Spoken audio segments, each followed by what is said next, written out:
আপোনালোকে মোক অলপ সহায় কৰক তাৰ লগতে আৰু এটা কথা কম এজন সাধাৰণ মেম্বাৰ হৈ ৱাৰ্ড মেম্বাৰ হৈ নিশ্চয় আপোনালোকে জানে পক্ষী পক্ষী ঘৰ বনাই বিভিন্ন বেংক একাউণ্টে বেলেঞ্চ ৰাখে মই 9টা বছৰ সভাপতিত্ব কৰি মই নিজৰ ঘৰ বনোৱাৰ চিন্তা কৰা নাই এইটো মই মুখৰ কথা নহয় আমাৰ নুৰুল ভাই সদায় মাজে মাজে মুখত চাই থাকিব তেখেতৰ চাকৰি খেলত ভোটকেবিত নাছিলে বৰ্ডাৰ মঞ্চত মাজে মাজে মোৰ ঘৰ গৈছিল মানুহৰ আপত্তি প্ৰতি নোটিছ দিছিল ফৰেনাৰ বা ডিপুটাৰ আমাক নোটিছ দিছিল নুৰুল ভাইক মোৰ ঘৰত মাতি আনি সকলো সমস্যা সমাধান কৰিবলৈ মই চেষ্টা কৰিছোঁ আৰু সদায় মই ৰাজ্যৰ আগত থাকিম এই প্ৰতিনিধি মই ৰাখিছোঁ আৰু আজি আপোনালোকে মোক নতুন পাইছে কিছুমান আজি ভাবিব পাৰে যে মানুহজন কেনেকুৱা মই এটাই কথা কৈছোঁ মই মানুহৰ কথা চিন্তা কৰি কৰি আজি মই হেড কম্পাউণ্ডত আহি আপোনালোকৰ আগত উপস্থিত হৈছোঁ মোৰ এটা কথা বিশ্বাস থাকিব মই আপত্তি বিপদে সদায় ৰাইজৰ থাকি ভাল পাওঁ থাকি যাম এক সপ্তাহ ৰাখি আপোনালোকে যিমান কষ্ট কৰি থিয় আছে কষ্ট কৰি মিটিঙৰ কৰি আছে তাৰ কাৰণে সকলোকে সুস্বাস্থ্য কামনা কৰি মই মোৰ বক্তব্যখিনি শেষ কৰিছোঁ আসসালামু আলাইকুম খুদা হাফিজ মিনাক্ষী রহমান জিন্দাবাদ সিনেমা আহমেদ জিন্দাবাদ এডিএফ জিন্দাবাদ আসসালামু আলাইকুম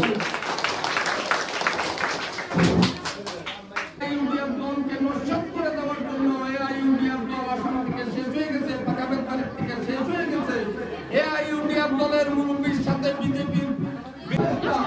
আজকে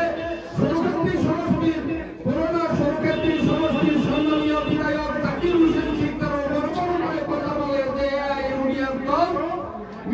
বিজেপির সাথে তাদের বিজেপির দ্বারা বিজেপি ভালো না পদ্ধতিতে বলে আজকে আমি কাল দেওয়ার ওই সাইডের মানুষের খবর নিচ্ছি আমি বিভিন্ন মেডিকে যাই হ্যাঁ জায়গায় বলে বর্তমান 60-70% করছে আর বলে 80% তোলার মধ্যে প্রস্তুতি আরম্ভ হয়ে গেছে আমি হাসপাতাল রাখতে হাসপাতালে আচ্ছা জেলা পরিষদ কংগ্রেসি হ্যাঁ প্রেসিডেন্ট কংগ্রেসি হ্যাঁ তার সমষ্টিতে 20% করা পারতেছে না তোমার যখন তারা জিরো কইছে কিন্তু জিরো আপনার কোনটা কিন্তু তাদের জিরো তারা হাতে টাইনে নিতেছে আপনার জিরো কয় যে ইউটিউবের কোনো দামই নাই ইউটিউবের কোনো দলই নাই তারা বুঝতে রাখো কংগ্রেসের কি আছে কংগ্রেসের আপারের উপরে সন্তান নাই কেন 40টা জিবি তারা সিলেকশনে গেছে 200-300 ভূগোল মতো আঞ্চলিক সদস্য সেটা সিলেকশন গেছে সে জায়গায় কংগ্রেসের দেওয়ার শর্ত পায় নাই কেন এটা আমার সদরের কাছে প্রশ্ন তারা জিরো পয়েন্ট আছে আরো জিরো পয়েন্টে যাবে ওইদিকে ভিতর ভোটর দিয়ে আজ মানুষ ওঠার সত্যতা লুকিয়ে রাখবো না তবে আমি এখন আপনাদের সবার কাছে অনুরোধ রাখবো যে আপনারা 7 তারিখে ইউটিউবকে ঘুরতেন জয়যুক্ত করেন আমরা সব কিছু পাবেন জয় হিন্দ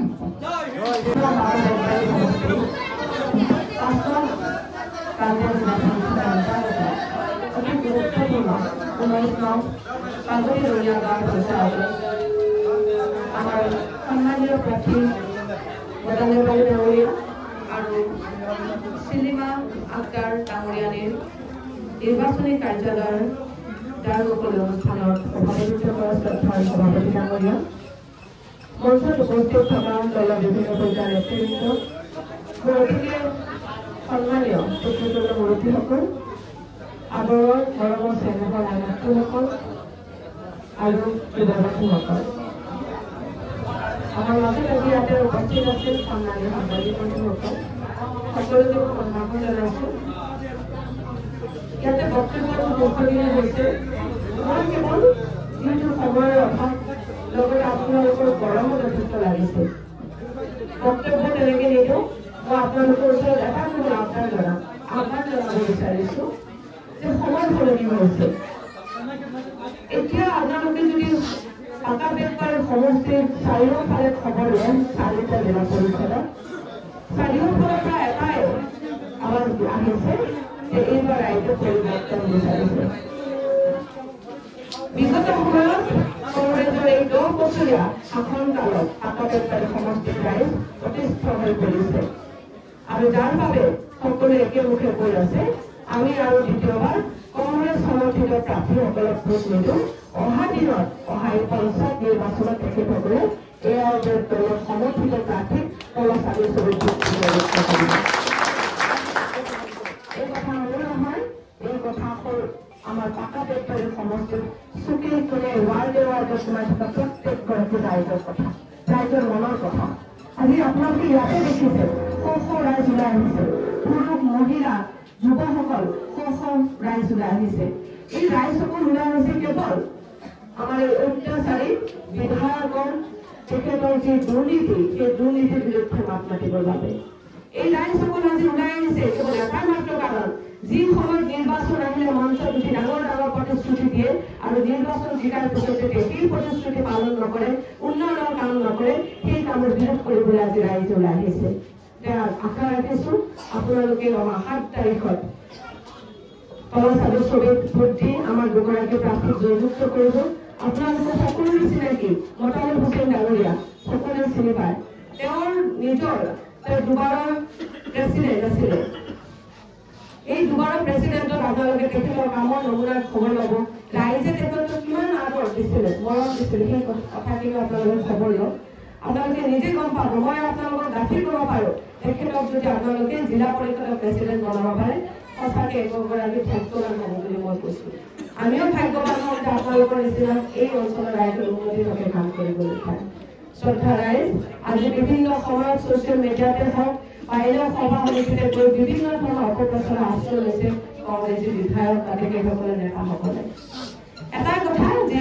ইতিমধ্যে ধ্বংস হৈছে কিন্তু ক'ত ধ্বংস হৈছে আজিতো ইমান ৰাইজ ওলাই আহিছে ধ্বংস হৈছে জানো ধ্বংস হোৱা নাই এয়া যে দলৰ ধ্বংস কাৰ্যত তেখেতসকল জড়িত হৈ গৈছে কিন্তু গমেই নাপায় যে কংগ্ৰেছৰ নিচিনা এটা ৰাষ্ট্ৰীয় দল এটা